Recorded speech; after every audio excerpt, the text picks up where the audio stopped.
सबसे पहले इस पोस्चर में बैठ जाए, नीचे से लेग को फोल्ड करके बैठ जाए। अगर आप कंफर्टेबल हैं तो दोनों लेग्स को पद्मासन में लेके बैठ सकते हो। अब हमारा पहला अभ्यास है कपालभाति क्रिया। कमर को सीधे रखे ठीक, दोनों हाथ से ध्यान मुद्रा बनाइए, ध्यान मुद्रा बना के बैठ जाइए। आप एक लंबी सांस लीजिए, सांस को छोड़ते हुए पेट में, मतलब धक्का बोलो स्ट्रोक बोलो, नाक से एक्सेल करेंगे, पेट अंदर, नाक से सांस बाहर।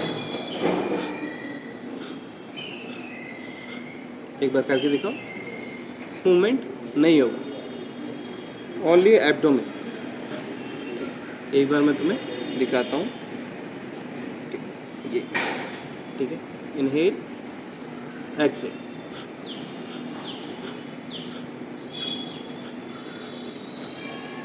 तुम हाथ रख के देख सकते हो, इनहेल एक्सेल, आइज क्लोज, लंबी सांस लीजिए, नाव कपालभाति स्टार्ट कीजिए।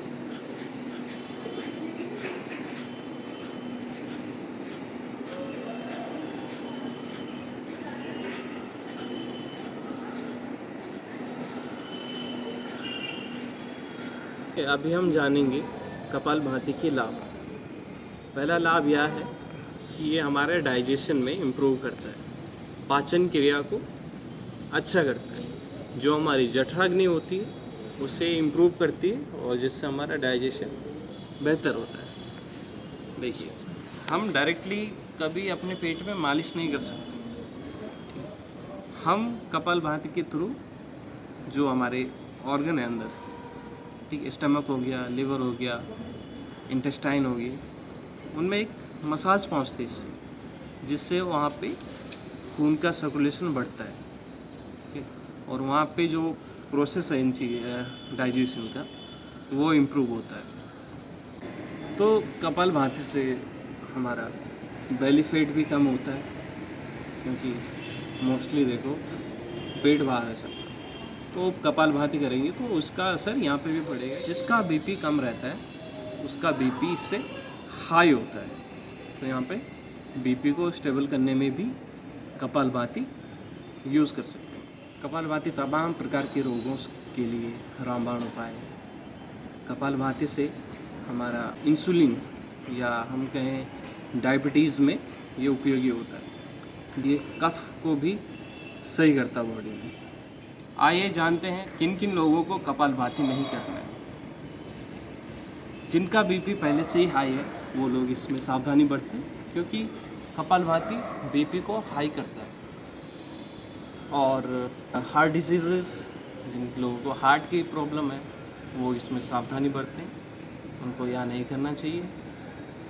Menstruation, vertigo, gastric ulcer, IBS, operations, क्योंकि जब सिजेरियन ऑपरेशन होता है बेली की जगह पे दबाव पड़ने लग जाता है, तो वहाँ पे सावधानी से करें।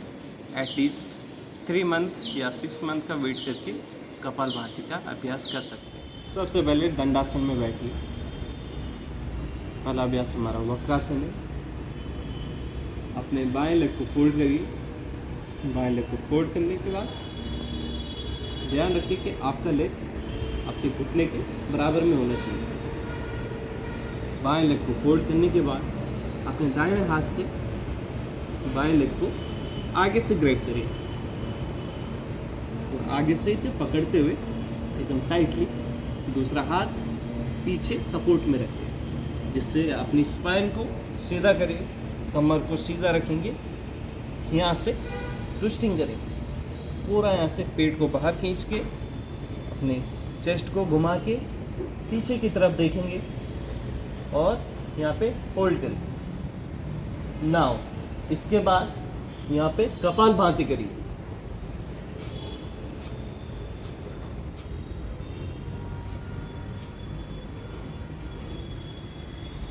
कपालभाति को छोड़ने के बाद वापस पुनः अपनी वापस स्थिति में आ जाइए।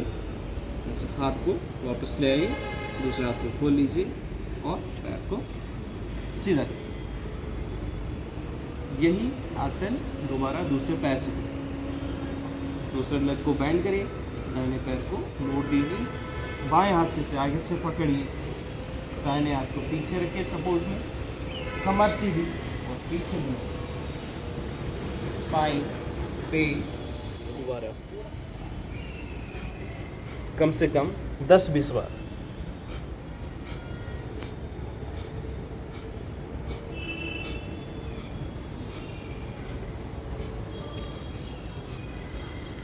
रिलैक्स। कपालभाति को छोड़ने के बाद वापस पुनः अपनी स्थिति में आ जाइए, दंडासन में।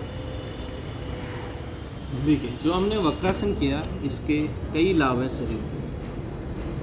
सबसे पहले इसका लाभ हमारा डाइजेशन में होता है, जहाँ पे डाइजेशन हमारा इम्प्रूव होने लगता है। दूसरा लाभ हम देखेंगे कि जिनको डायबिटीज़ की दिक्कत है, डायबिटीज़ की समस्या से जो परेशान है, उनके लिए यह आसन बहुत लाभकारी है। हमने इसमें कपालभाति को भी प्रयोग किया, आसन के बीच में आसन लगा के हमने कपालभाति भी किया।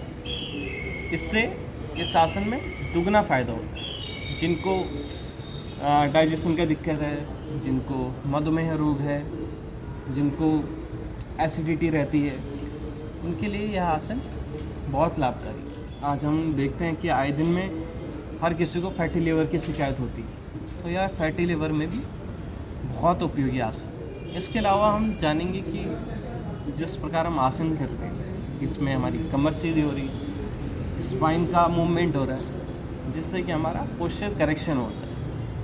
देखेंगे हम लोग झुके हुए बैठे रहते हैं, कंधे झुके हुए रहते हैं। इस आसन से उनके कंधे सीधे होने लगते हैं, जितना भी स्पाइन में जो दिक्कतें हैं वो करेक्ट होने लग जाती हैं। और जिनके कमर में दर्द रहता है, जिनकी कमर रोज कार्य क्षमता नहीं रहती किसी काम को करने की, तो उनके लिए भी ये आसन उनके स्पाइन में स्ट्रेंथ देता है और जो कमर दर्द रहता है उसे दूर करता है।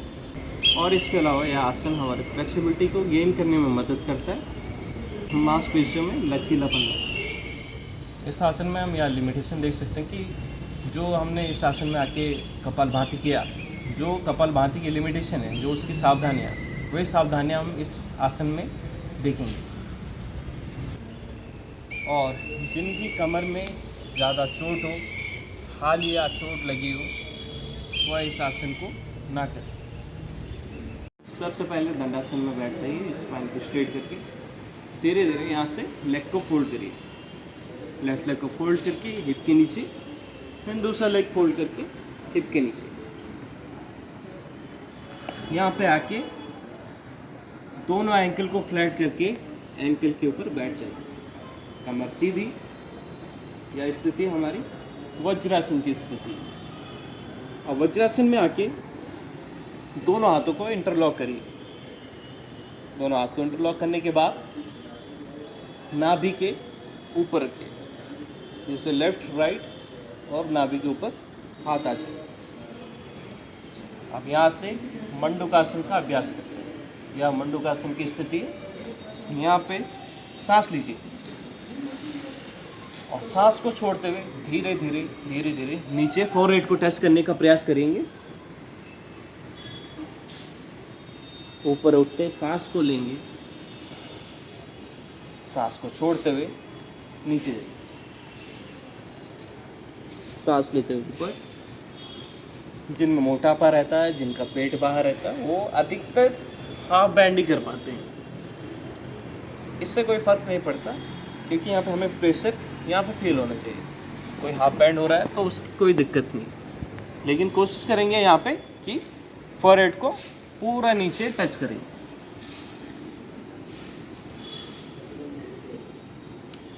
वापस दोबारा सेम वैसे आएंगे। पहले एक लेग को खोलेंगे, फिर दूसरे लेग को वापस दंडासन।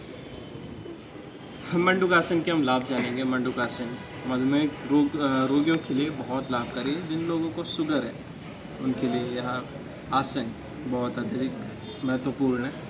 जिनको अपच रहता है, जिनको डाइजेशन में दिक्कतें हैं, उनके लिए यह आसन बहुत अच्छा है। यह आसन पाचन क्रिया को शुद्ध करता है। सावधानियों में अगर हम देखें तो मंडूकासन जिन व्यक्ति को अल्सर है, जिन व्यक्ति को हर्निया की समस्या है, वह आसन को ना करें। जिन व्यक्ति को घुटने में दर्द है, जिनके घुटने में जोड़ों में दर्द रहता है, जिनको आर्थराइटिस की दिक्कतें हैं, वह आसन चेयर पे बैठ के सहजता से कर सकते हैं।